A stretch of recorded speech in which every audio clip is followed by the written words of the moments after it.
বাংলাদেশ জামাত ইসলামী সরকার গঠন করবে, বিএনপি বিরোধী দলে যাবে। পিআর বা সংখ্যানুপাতিক প্রতিনিধিত্ব ভোট ব্যবস্থা শেখ হাসিনার মতো আরেকটি ফেসিস্ট বা দুর্বল সরকার তৈরি করতে পারে বলে মনে করেন বিএনপির স্থায়ী কমিটির সদস্য সালাউদ্দিন আহমেদ। তিনি আশঙ্কা প্রকাশ করছেন, এমন হলে দেশ স্থায়ীভাবে অস্থিতিশীল হয়ে পড়বে। বৃহস্পতিবার দুপুরে সুপ্রিম কোর্টে এক আলোচনা সভায় একথা বলেন বিএনপির এই নেতা।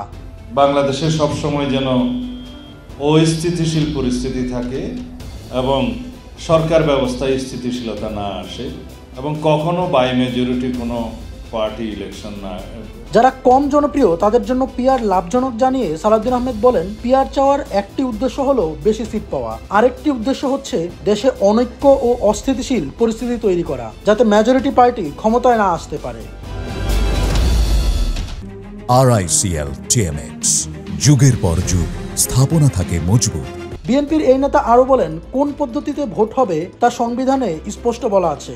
সংবিধানে প্রত্যক্ষ ভোটের মাধ্যমে জনপ্রতিনিধি নির্বাচনের কথা বলা রয়েছে। তা জানতে জামায়াতকে সংবিধান খুলে দেখতে হবে। বাংলাদেশে এটা কারা চালু করতে চাচ্ছেন, তাদের পিছনের উদ্দেশ্য কি?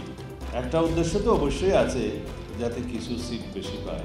বিএনপির এই নেতা আরো বলেন, কোন রাজনৈতিক দলের অসাংবিধানিক, অরাজনৈতিক, অবৈধ কোনো আবদার মেনে জাতিকে বিপদে ফেলা যাবে না। এই সরকার সাংবিধানিক সরকার, তাই সাংবিধানিক ধারাবাহিকতা রক্ষা করে আইনানুগভাবে সরকারকে চলতে হবে। ডেস্ক রিপোর্ট, জয় জয় দিন।